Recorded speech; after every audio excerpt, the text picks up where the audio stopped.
In the meantime po, nabanggit ko nga po kanina yung concern ng mga piskal, ng mga judges. Kasi yung ating mga jails, na-overcrowd with many detainees charged with small cases. Ako ang asawa ko po'y bumibisita sa aming mga BJMP jails and nakapagpagawa nga po siya ng mas maganda to the help of the DILG. Ngunit ang problema po na nakikita, kumisan po yung hindi na nga drug-related cases, nagtatagal po silang masyado doon sa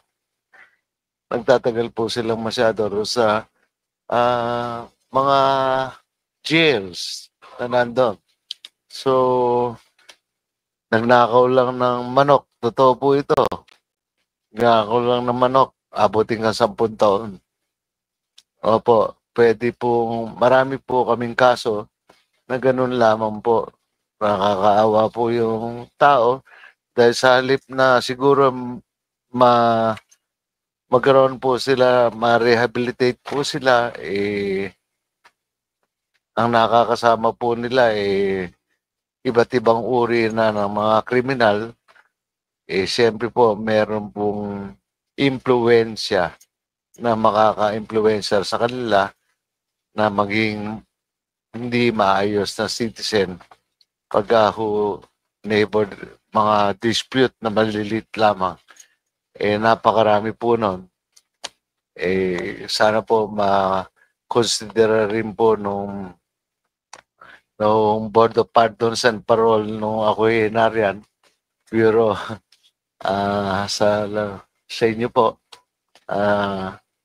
na para sa lahat po sana natin ibigay yung katarungan. Yun po. So, Sir Chair, may I be allowed to respond? Please proceed.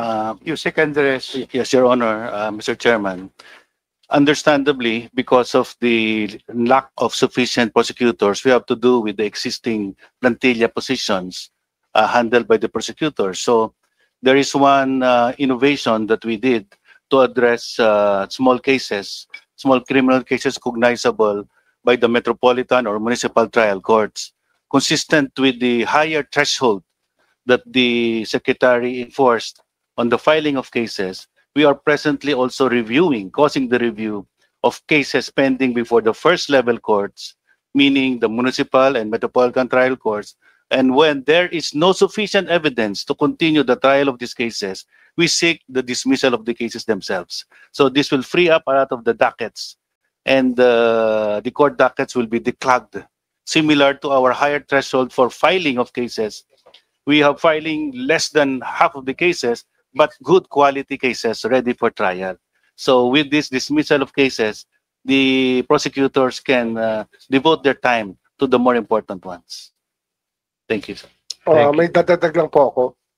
Yung piyansa po kasi ng mga taong nakakulong, kung ito po available, inilagay na po namin sa 10,000 na lamang eh. Yun na po yung maximum na piyansa na kinakailangan, recommended po ng ating Department of Justice. Minsan ho, nagkakaproblema lang kami sa mga ibang piskal ang hindi nila gusto na i-implement yung 10,000 peso bail. Pero yan po yung nire-resolve namin within the department. Pero nakikita nyo ho 10,000 na lamang ang piyansa sa lahat ng kaso na available po. Hindi na ho namin, except siguro sa estafa, tsaka yung mga financial crimes na mas mataas-taas ang piyansa, pero lahat po ng krimen ngayon, 10,000 na lang po ang piyansa. Yun nga, ang problema, hindi nalalaman ng tao, hindi nag-a-apply ng bail. Ang karamihan po ng mga nakakulong. Pero karamihan po niya, bailable po eh. Kaya lang hindi ho na yung piyansa. Hindi ho na asikaso. Maraming salamat po sa paglilinaw at sana po matulungan po nyo kami na ako po sanay na nasa local government lang dahil 27 taon po ako nagsilbi bilang mayor ng Cabanatuan. Pagkatapos po ako, before that, yung national exposure ko is with the Office of the Solicitor General and Department of Justice nga po. So, doon sa... Yung sa ano ho, yung sa shabu po, kanina yung binabanggit nyo, sa drugs. Aha. Baka marahil po, mas mahalagang mapag-usapan din natin yan sapagkat kinakailangan po namin ng tulong ng Kongreso tungkol dito. Kasi napakarami pong taong nakakulong. Gabutil lang po ng shabu ang lumalabas na ebidensya. Minsan nawawala pa yung butil, natutunaw. Wala na rin ihaharap sa korte. Marahil kung pag-aralan po ng Kongreso kung ano ho talaga ang threshold ng drug possession, o kaya yung sa drug pushing, yung kung gaano karami po yung tolerable at non-tolerable. Kasi nangyari po dyan, ang dami pong naplantahan na maliliit, parang gapalay na shabu, tapos nakakulong po ang tao. Yun po yung sinusubukan namin palayain. Ngunit, ayun nga, minsan mabagal po ang proseso. Kaya kailangan po namin ng tulong talaga ng local government, kailangan po namin ng tulong ng IBP, at lahat po ng maaari pong tumulong sa amin dito. We can take on just the jails. We've been doing it for the past 3 years. Ang sa corrections po, yung mga nasentensyahan na, we have released 25,000? 23,000, 23,000. Mr. Chair. Ang pinakakawalan na po namin, based on maximum sentence, pinag-aralan po namin GCTA, at yan po hindi nagagawa dati sapagkat ang karpeta ho nun ay tinatago ng mga gwardya at hindi ho nakukuha ng mga prisoner. Na-computerize po namin yan using the resources of European Eurojust, no? Tumulong po sila, nag-project po kami, talaga na-computerize po namin ang lahat ng karpeta ng lahat po ng sentensyadong tao. Ang problema pa itong BJMP, hindi ho nakakabit sa amin, nasa DILG pa. Ngayon, pinag-usapan po namin yan ni Secretary John Vic, at may balak na kami talagang ipasa na ang BJMP para ang criminal record po isang habol na lang, isang haba na lang. Kasi nga, pag naglilipat po ng opisina, hindi ho nabibilang lahat ng naging pagsilbi yung time of detention. Kaya yun, marami ho talaga problema, pero mahalaga yung sa drugs, dapat pag-aralan muli ng Kongreso ang Dangerous Drugs Act kasi napaka-draconian po niyan. Minsan nasisira ang buhay ng tao sa isang sandaling pagkakamali ay nakukulong sila ng panghabang buhay.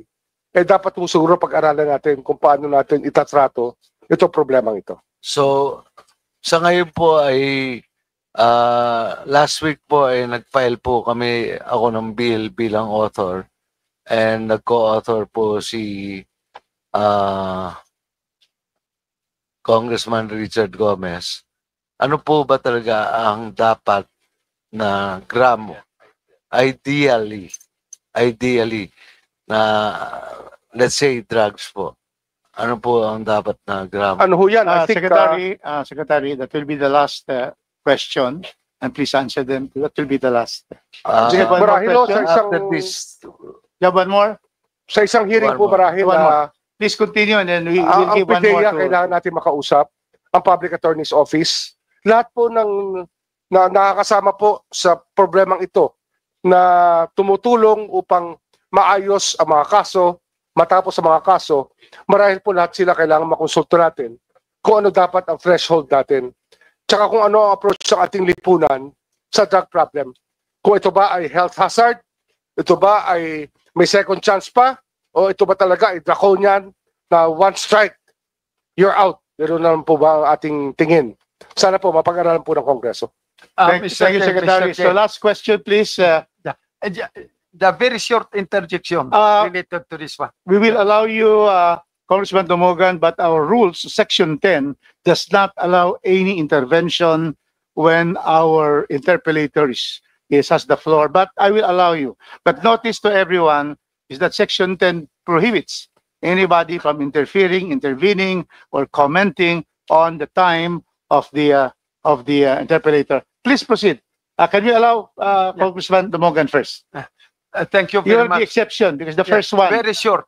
Thank you Wala very po, much, wala Mr. po. Chair. And the one interpolating. Maraming salamat. Good afternoon to the DOJ family. My interjection in relation to this one is we filed before the pre-trial order release that will cover all of this one regarding these kinds of crimes of this nature, so that we release the accused with certain parameters and limits. I hope you will support that, because I talked with the provision of office already. We will refile that bill. Opo, basta release or recognizance po, supportado po namin. Yeah, thank you. Salamat po. So, Thank you. Last question to Congressman Julius. Yeah, please give your last okay. question so we give to the others. Bibilisan ko na po. So, marami rin po ang pagsasamahin ko na lang po yung last question. Dapat dalawa pa eh. Marami po ang, dahil nga puro sa hirap ng trabaho, doon sa mga inyo po mga pinangangasiwaan ng mga ahensya. Ang mga prosecutor po ay humihingi ng hazard pay. At balita ko po ay ito po ay naging bill ni Speaker Romualdez, pero hindi pa ho yata na tatapos.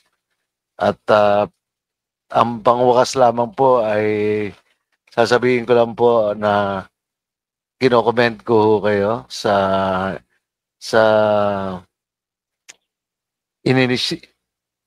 the DOJ family headed by Secretary Remulla for initiating the conduct of training for the PNP investigators through the training and educational program for DOJ prosecutors and law enforcement agents, TEPLEA.